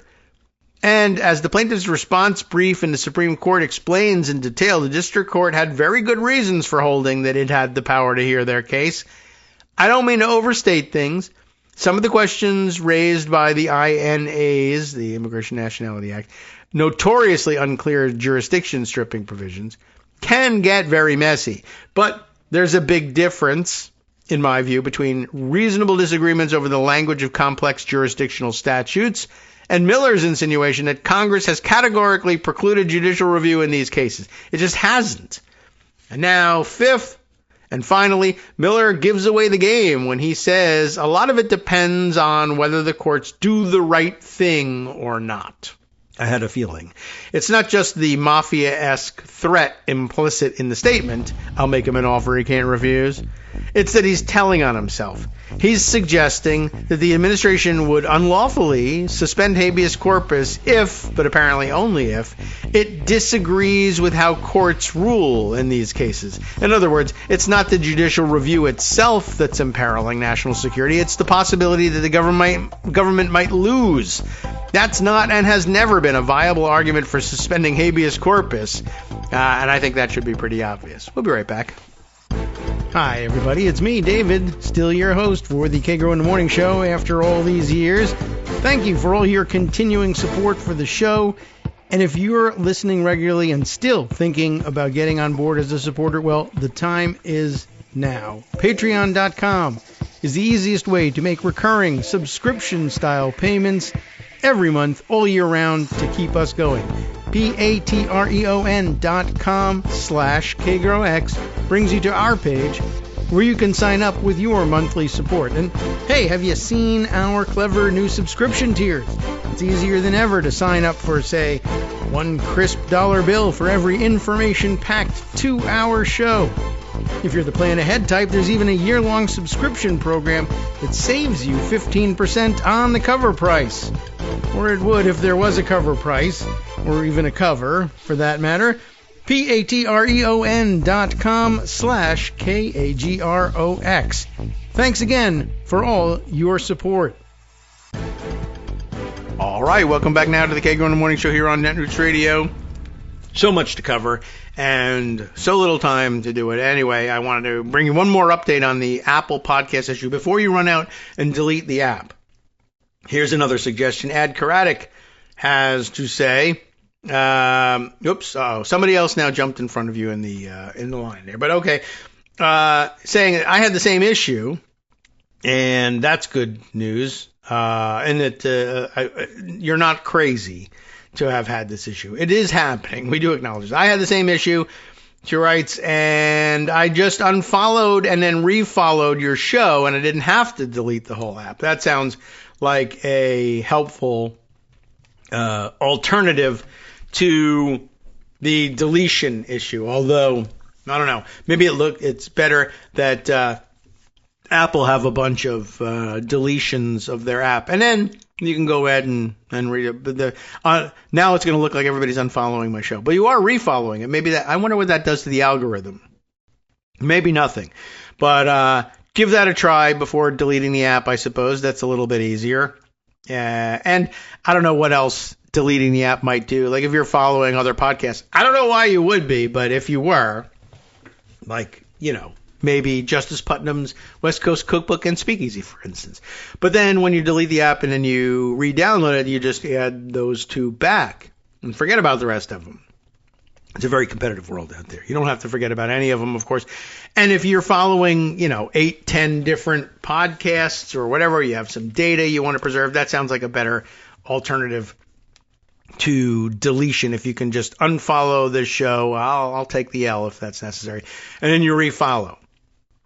And that should update everything. But yeah, every time I was looking on I don't know if I have, is the app automatically on an iPhone? Maybe it is and I don't know it. But anyway, I was looking on my laptop and I was just like, I don't think I have the app on the laptop. So I just went to the web page and the web page was always up to date. So it seemed to me that somewhere between the fact that the web page was up to date for me, that app users were having the problem. Although I didn't have anybody else say, I checked the web page and it's fine for me, but my app is screwed up.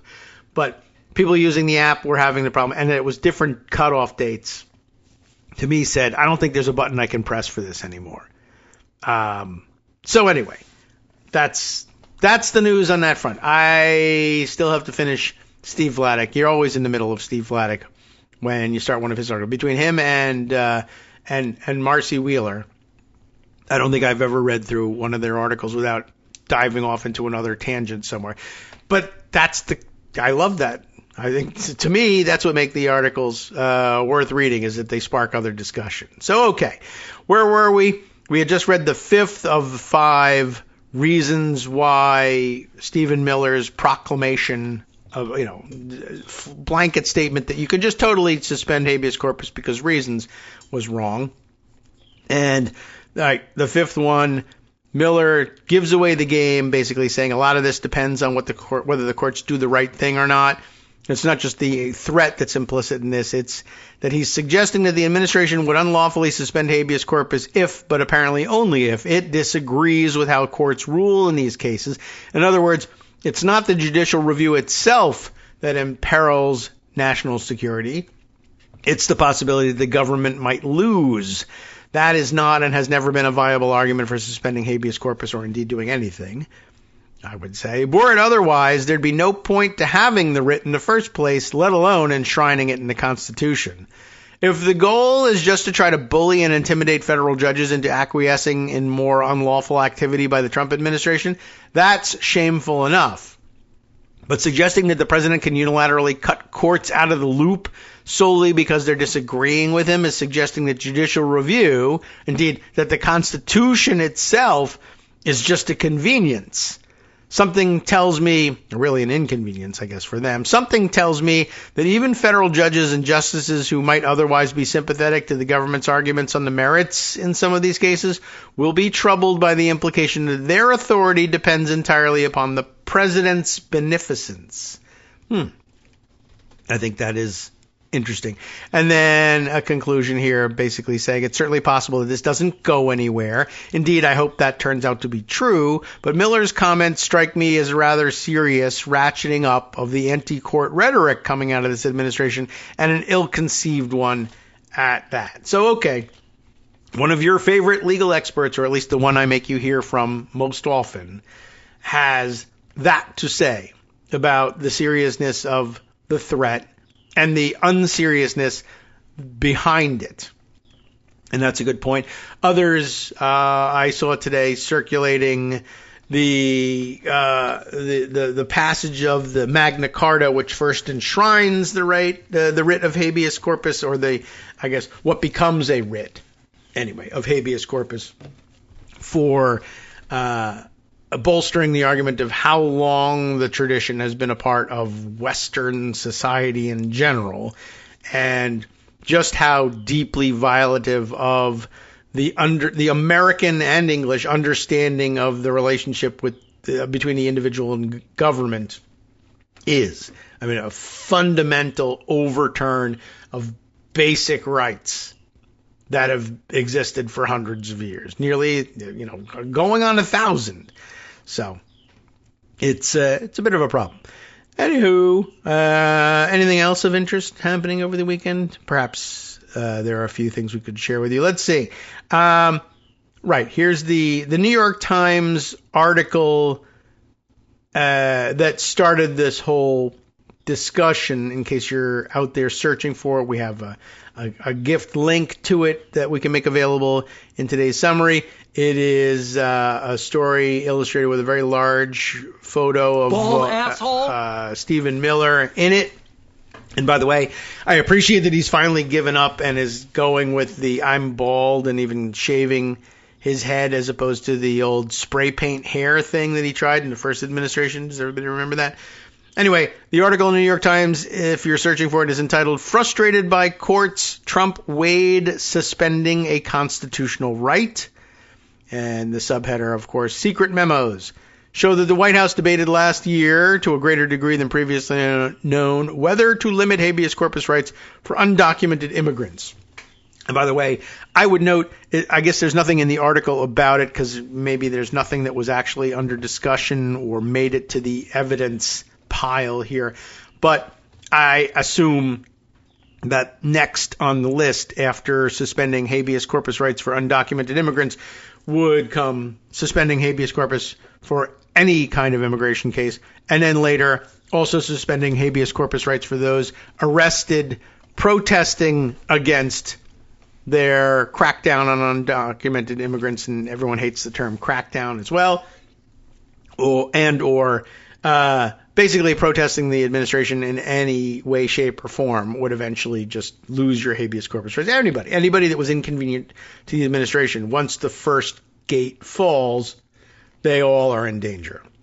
That is, of course, the point of American and British system of law. So anyway, it's a long read. It'll probably take us forever. What does it say? The robot will read it to you in 23 minutes. So obviously that would take us about 6 weeks with all the tangents. But we'll be discussing it over the course of forever anyway. So I just want to note it for the record in case you want to read it off the air. Let's see. I will say this. A bit of information also passed along by Scott. Scott! Thank you very much. Sent this last week just in case you were trying to keep tabs. You remember when we were commenting way back when, well, how come they don't now? No one has made artisan margarine. And then somebody reminded me, oh, actually they have. They call it plant-based butter now because that's the trend instead. And we talked about I can't believe it's not butter and all of that stuff. And anyway, the makers of Country Crock, who I believe are also the makers of I Can't Believe It's Not Butter, are making something that you can't believe that people can't believe isn't butter because it is butter. How do you like that? Now, that's just going to add confusion. I can't believe this is not butter, mostly because, one, it tastes like butter, and two, it is made by a company which built its reputation on making not butter taste like butter, and now they're making butter, which tastes better. It's better butter. As it turns out, I don't know, thekitchen.com, which you can tell is an online publication because they eliminated one of the letters in the word kitchen to be cute. It's kitsch with an N on the end. They got rid of the E. Move over, French butter, we are told. This new American-made brand tastes just like the premium European stuff. So what is this? It is actually butter. And instead of calling, I thought the obvious answer was, I can't believe it's not European, I guess. They went with something else. Celia Funderburk, editorial assistant over at The Kitchen, has actually reported on this. And I can't believe it's a news report, honestly. We're talking about butter. I can't believe I'm giving this time. But just, I don't know, comic relief here. What can I tell you? Do you want to hear the whole narrative of it? I mean, we'll set it up because every writer deserves to have their opening lines read, I think. Is there anything better than good old-fashioned butter? That's an interesting question to ask, I think, in the context of I can't believe it's not butter. I can't believe it's not butter, and I'm mad about it because, really, is there anything better than good old-fashioned butter? Well, anyway, it's nothing but cream and salt, she continues, but when done well, nothing compares. Not even margarine. Historically, the best butters on the market have all been imported from Europe. How do you like that? Ina Garten, who is the kind of person, apparently, that this matters about, swears by, what?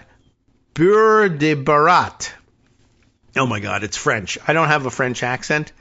Anyway, it is from France, as are the Coneheads. For example, and after an afternoon tasting 18 sticks of butter, and I don't think she had to eat the whole thing, Isigny Saint-Mer butter, also from France, and Kerrygold, which I can pronounce, were the Kitchen's editor's top picks. What makes them better? Due to tighter restrictions, European butters typically contain more butterfat. That's the answer to why their butters are better and why you can't believe that American butter isn't, I guess. Now, a grand total of one, American companies looking to change the narrative. Flora Food Group, which includes Country Crock and I Can't Believe It's Not Butter, and then all the game is all given away right in the name. Flora Food Group. Is that plant-based stuff? Is that what it is? Anyway, the I Can't Believe It's Not Butter people are launching an 84% butterfat American-made butter called Red Barn, and it's available for purchase starting today. So the rest of the article is really a press release for Red Barn butter, I guess. But I don't know. Go try it, I guess. We're in that era of American consumerism where putting butterfat 84% on your packaging is a selling point now. Remember, Country Crock, and I can't believe it's not butter, made their bones in American consumer markets by saying, this is a lower fat alternative to butter. And now I can't believe that business model didn't work. I can't believe it's a new business model is what's happening here. They're going the butter route. So I guess that's a natural expansion, but for the fact that they were like, let's start a company to make non-butter. And we'll call it I Can't Believe It's Not Butter. And it's like, I can't believe you didn't stick with the game plan. That's a lot of I can't believes in all of this. I'm telling you, it was worth the read. I'm not going to read the rest of it, but there you have it. I like this next line. Just in time for the country's 250th birthday next month, Flora Group just dropped Red Barn Butter, a U.S. grade AA, 2A, double A, did they say? Butter made with 100% American cream. That's great. That's batch churned in a Kansas creamery. You can't get more American than that. The rest of the article, I mean, come on. I don't really need to read you the rest of the thing about butter, but I don't know. It's interesting, and it's always fun to get a diversion like that. Thanks, Scott, for sending that one along and enabling 6 to 10 I can't believe jokes. I can't believe there weren't more.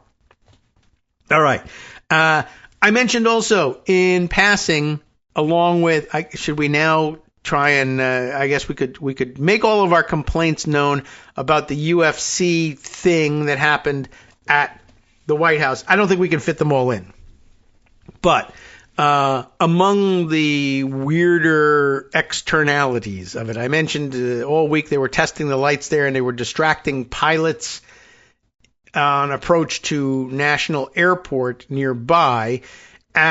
This post from last night on Blue Sky is the closest thing I've seen to an update on the situation. I'm sure there's probably some newspaper style reporting by now as well. And I mentioned Aaron Parnas earlier in the story, and Aaron Parnas is the one involved in all this. But this is actually a post by Jillian Brockel on Blue Sky. I believe we've maybe read something of hers before on immigration flights, because she says, I track ICE flights and third country removals. Bylines from Mother Jones, ZDO, Rolling Stone, American Prospect, former Washington Post, she says, and sigh, and a former flight attendant as well. So continuing to do what she knows and loves. She posts the exclamation, whoa. At least 3 passenger jets appear to have had rejected landings / go-rounds in about 30 minutes while that UFC light show was going on a mile away. Aaron Parnas, yes, Lev Parnas' son, previously reported a commercial pilot filed an FAA safety report about being nearly blinded by a test run of the lights. So, kind of extraordinary. And it's accompanied here by screenshots of, I don't know whether it was what app they're using here, but one of the flight tracking apps that show, essentially landings being waved off and people, pilots saying, I can't see.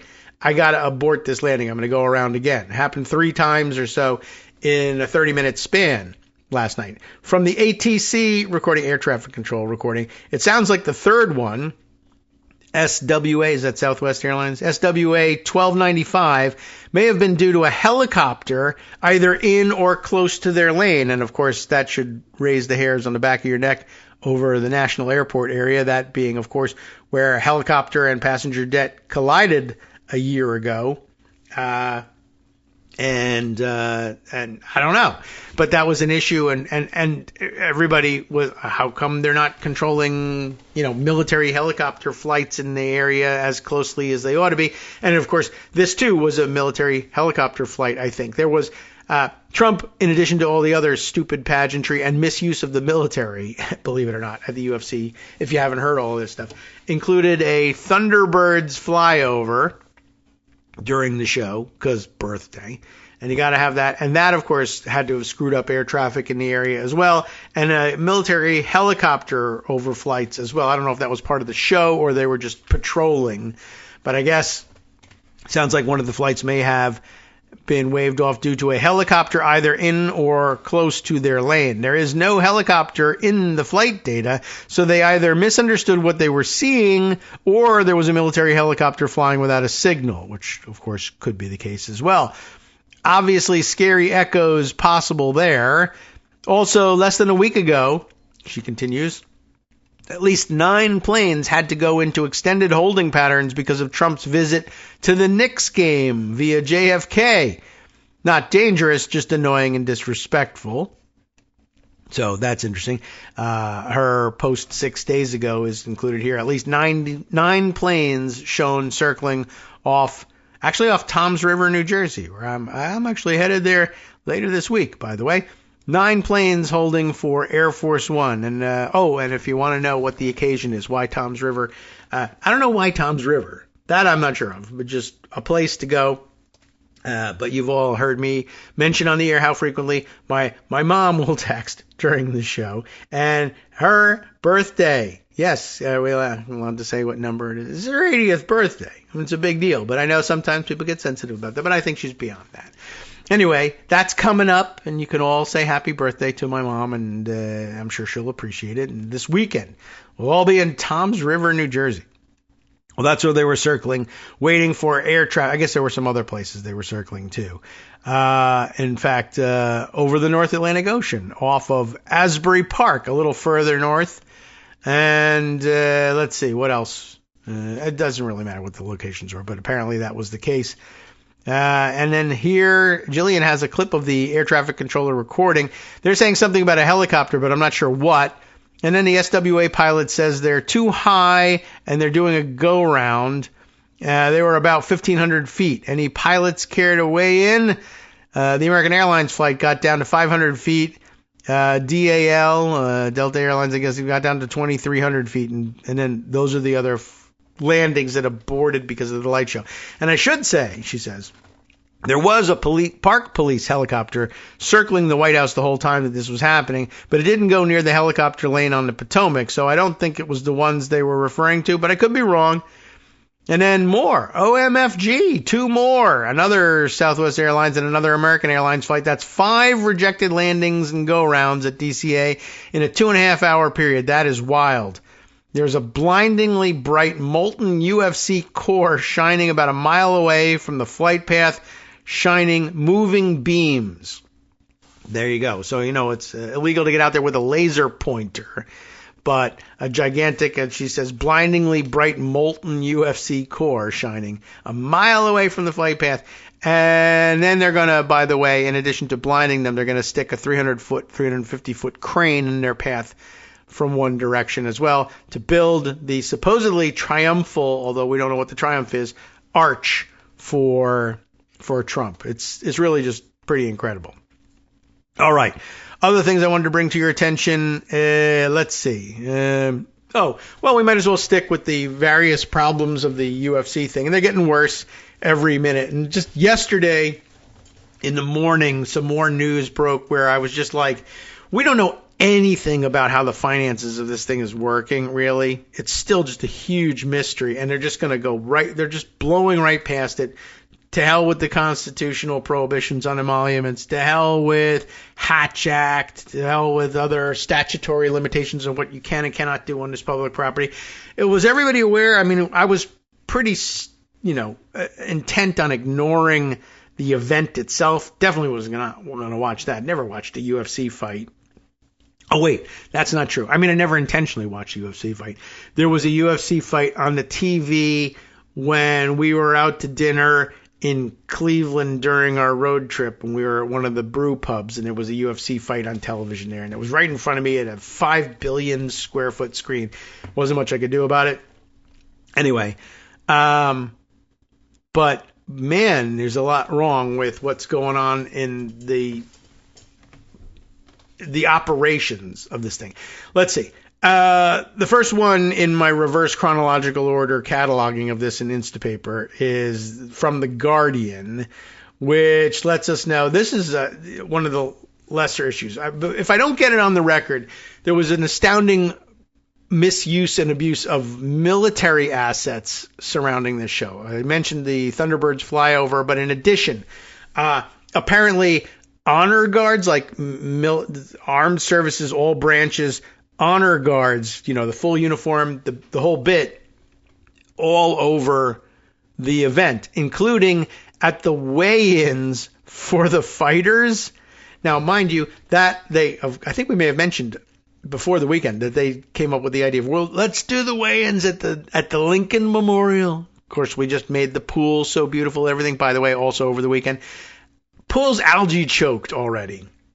I understand there may be the explanation was that having the pipes shut down during the construction work may have left, algae stuck in the pipes, and then when they refilled it, so maybe like the third or fourth refilling of the thing, they'll get rid of the algae for a while, but not sure. Anyway, the place is like slimy green instantly, so that's not great. But they had the weigh-ins at the Lincoln Memorial, which meant they had to shut down the Lincoln Memorial like for the Flag Day weekend. I don't know if that's a huge tourist weekend or not, but all summertime weekends are kind of huge tourist events, and it was shut. You can't visit the Lincoln Memorial because we're getting ready for a UFC fight. They're having a fight here? No, we're having the weigh-ins here. The fights are over there. What are you doing here then? Get lost. Go inside. Anyway. But in addition, so they posted the all services military guard, but they like formed the honor cordon, I guess is the terminology for it, where they're standing on either side of the pathway that's going to be walked by a head of state or the casket of a deceased, president or something, right, at a state funeral, and they salute when people go by. So they're really doing that. They really did it. And it was for the fighters either on their way to or from, I'm not sure which, the weigh-in, which was astonishing. And I mean, also, by the way, the video that I saw of at least one of them was the two fighters making their way down the steps in between this cordons, the lines of this cordon. And one of them is in a suit, and that's nice. The other one, I mean, I guess they're getting weighed, right? So the other one is in T-shirt, shorts, and I guess flip-flops or Crocs, which normally is fine for a UFC fight weigh-in. Who cares? But a military honor guard, and you're in flip-flops and shorts, like tan suit, that's a problem. But this military honor guard, and you can't put pants on, seems a little bit more than ridiculous.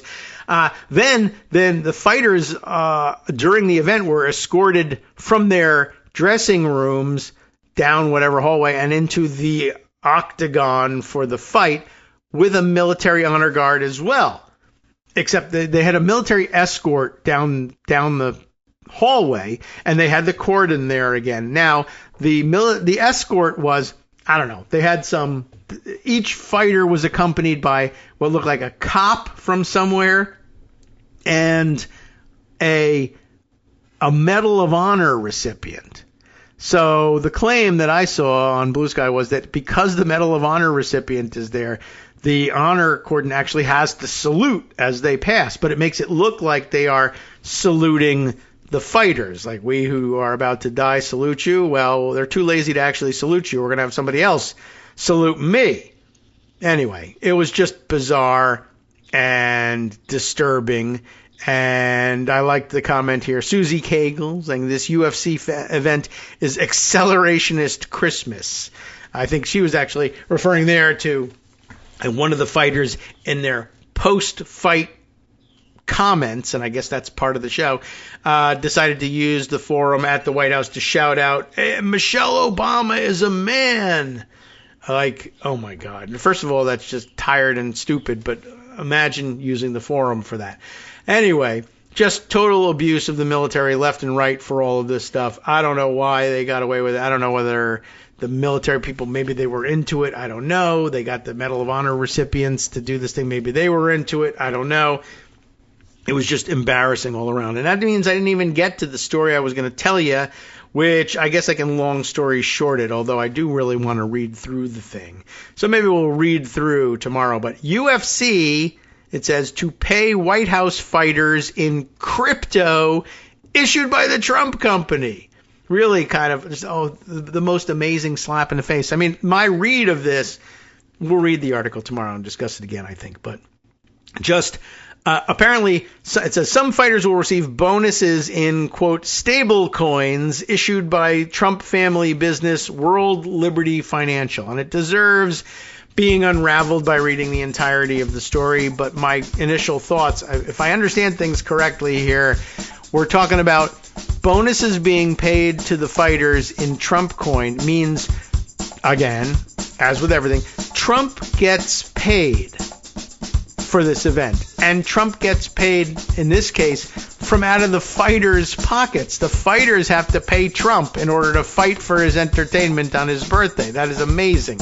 He could hire them as performers to fight for his pleasure, but they have to pay him instead. When the UFC presumably buys the coin from World Liberty Financial and Trump Coin International or wherever they're paying, they have to pay a transaction fee to do it, and then they hand the coins over to the fighters. That may or may not include another service fee.